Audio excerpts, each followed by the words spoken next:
Universal Epic Universe may be officially open, but construction work continues inside of this new theme park, including the staging of these new green-colored beams and materials. But what are they for? And with the CEO of the company's theme park division touting the planning of new expansions coming to Epic Universe, what can we expect to see first?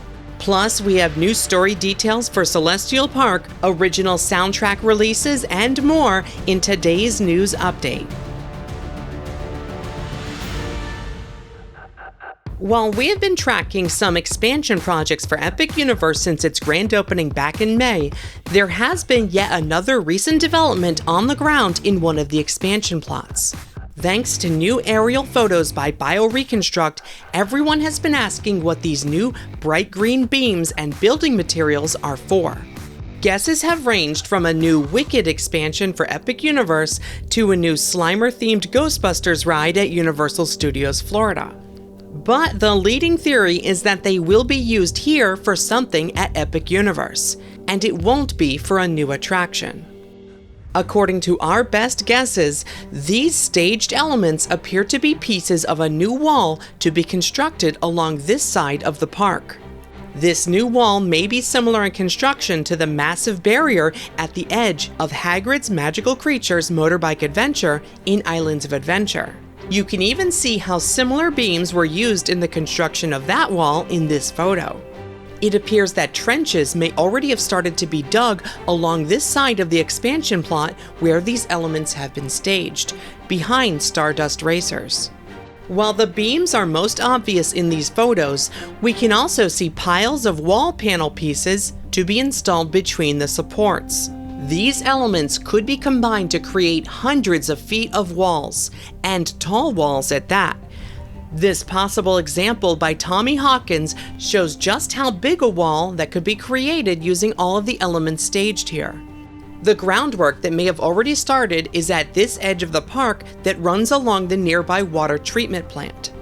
And that may be part of the reason for installing such a large fence in the first place, to block the water plant from the theme park. We will keep an eye on this possible project, but if these pieces are for a wall and the earth movement along the perimeter of this area is the land prep, we may see construction begin on this tall wall very soon. An element of one Phase 2 project that we've been covering on the channel has finally been confirmed. New permit comments from the county have confirmed the types of food that will be offered at this upcoming Phase 2 dining location near the front of Epic Universe, known as Project 914. Despite only being one building, the permits continue to describe this upcoming eatery as 2 locations, which Universal says will open in 2026. Permits now describe them as Italian and Mexican restaurants, confirming prior rumors. Work on the interior build-out for these new dining locations is going on now, according to the documents. And rumors say they could open sooner than next year if they're ready by the holiday season. Another Phase 2 project that we have been following, known in documents as Project 915, is for the addition of a backstage multi-purpose structure. Permit notes have confirmed the location for this new structure as being built between buildings 1205 and 1310, which are the building numbers for the park's main gift shop and the Mario Kart building. Newer permit notes seem to confirm the total occupancy for this new building, which will apparently be 3,837 persons, with the first floor alone accommodating up to 2,824 occupants. The building is described as having 2 stories, with a footprint of around 40,000 square feet. The plans seem to call for meeting and/or banquet room seats, as well as an office area and a commercial kitchen. These specifications are in line with rumors for this structure being used for private and special events in the future. It seems like vertical construction has not yet been approved to begin, but we will continue to monitor the permits as they are updated. Unknown if related to Project 915 or not, but there are permits to install a prefabricated aluminum tunnel over a backstage road. It will cover 2,400 square feet in size. The permit says this is for protection, but it's unclear if that means from nearby construction or something else.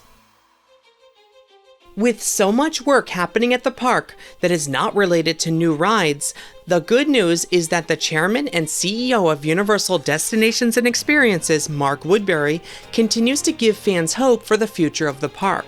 He was recently quoted as saying, "What you can't see sitting here are all the expansion areas that are outside of the spaces that you can see. There's a lot of room for expansion. We are already thinking about how that plays out. And it's the same at the north end of the campus. New attractions coming, new intellectual property coming." Rumors have swirled for an expansion to Super Nintendo World being the first to take shape, with talk of a possible Luigi's Mansion shooter ride happening before the park even opened. And more recently, there have been speculation for possible Zelda attractions to be added. Zelda has been a top guess based on the franchise's inclusion in one of the new theme park's retail locations. Epic Universe's executive creative director actually responded to these theories, saying, "I have no comment about that. I mean, that's a beloved character, and this is called Super Nintendo World, so it includes all things Nintendo. So that's a character we have included." He continued, "I wouldn't read too much into that, so if people want to speculate, that's up to them." Recent speculation has also turned to the Wizarding World of Harry Potter Ministry of Magic, which had its second ride cut from the plans early on in development. And if you visited the park, it shows. This land could use another attraction to help fill out its offerings, and help take some of the stress off of the popular Battle at the Ministry ride. New notices of commencement for new contracts with attraction design firms have been filed in recent weeks, some of which are labeled as Phase 2. This includes companies that focus on designing indoor attractions from the blue sky to schematic stages, and others that create 3D models from blueprints for pre-visualizations of new theme park rides. And these companies have been hired to work on something for Epic Universe. Unfortunately, these documents filed with Orange County do not list which of the areas of the park that these firms have been brought on to work on. But it's exciting to see new notices show up for upcoming design work at Epic Universe nonetheless. For now, there have been rumors from team members working inside of Epic Universe that we could see a couple of the locked doors inside of the Wizarding World actually open someday. According to rumors, the patisserie at the back of the area may someday open, and the theory is that it could offer real-life versions of the Fantastic Beasts-shaped treats created by Jacob Kowalski in the films. A sneak peek for these creations can actually be spotted in the fake window displays for this non-operating patisserie. You can now purchase branded merchandise for Kowalski's Bakery, currently for sale at the Land's Candy Store across the way. The interior space for this patisserie facade is quite small according to permits, so it's unclear if it will actually ever open for business or remain only for show. But the robe shop on the other side of the street is very different. Permits showed this as part of the retail space for this area, and while the door to this Parisian version of Madame Malkin's robes is currently locked, perhaps someday it may open. These possible future additions to Epic's Wizarding World could be similar to the way that Sugar Plums and Globus Mundi open later after the opening of Diagon Alley at Universal Studios Florida. And speaking of the Wizarding World in Epic Universe, the ride technology behind the impressive Battle at the Ministry ride has been revealed by its manufacturer. From SimTech Systems, the Hexapod Dark Ride system utilizes 6 degrees of freedom on its motion platform, and this video shows how it is capable of a wider range of motion than the Ministry of Magic ride uses. The company says this ride system is engineered to handle larger payloads, up to 30 passengers per vehicle, while delivering highly dynamic and precise motion. Like the way the tracked Kuka Arm ride vehicle, first introduced with Forbidden Journey, has since been utilized in other attractions around the world, we may someday see this more heavy-duty ride system used elsewhere as well. Universal recently announced that original music created for Celestial Park will be released on vinyl and digital in 2026. For now, they have released 3 tracks from the upcoming album on streaming, which you can listen to on Apple Music, Spotify, and more. The 3 Celestial Park soundtrack selections include the Court of the Moon theme, which plays in the courtyard in front of the Luna statue.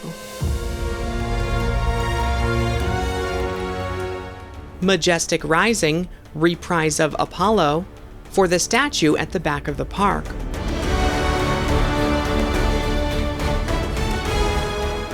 And the daytime version of the on-ride music for Stardust Racers. These tracks were produced by Imascore in Germany, who have created the original music for Celestial Park. These songs have also been used in Epic Universe marketing and behind-the-scenes videos. Epic Universe, only at Universal Orlando Resort. The news for the new album was first announced at Comic-Con. It was also announced that the Dark Universe album, which has only been available on vinyl so far, will also be released on streaming. Danny Elfman composed the original music for that land. John Powell's new arrangements for the Isle of Berk will also be released.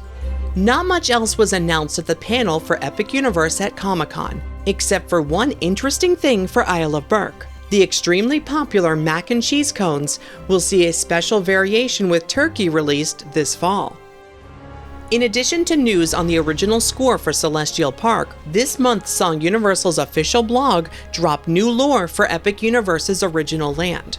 While it delves deeper into things like the Chronos, which powers the portals, and the Celestians, who live in Celestial Park, there are a few new pieces of info worth exploring. The backstory as to why there are flux capacitors on the back of the trains for Stardust Racers has been revealed. According to the story, Doc Brown happened to travel through the portal into Celestial Park, and while he was here, he helped the Celestians stabilize the comets for racing using this technology. And we finally know who the smallest door is for at Moonship Chocolates. In story, there are doors for Maya of the Skies and her navigator, Captain Cacao. But until now, we had no idea who the smallest door was for, with the initials ML. Apparently, ML stands for Major Lolly. She is a little sugar glider that joined the team and makes sure that the moonship is kept in tip-top shape. We'll see if we get some Sugar Glider merch to go along with the Captain Cacao plush whenever it's back in stock. And before we wrap up, there was a fire at the bus depot just outside of Epic Universe last week. I happened to be in the park that day and was able to capture this footage of what the smoke looked like from the ground.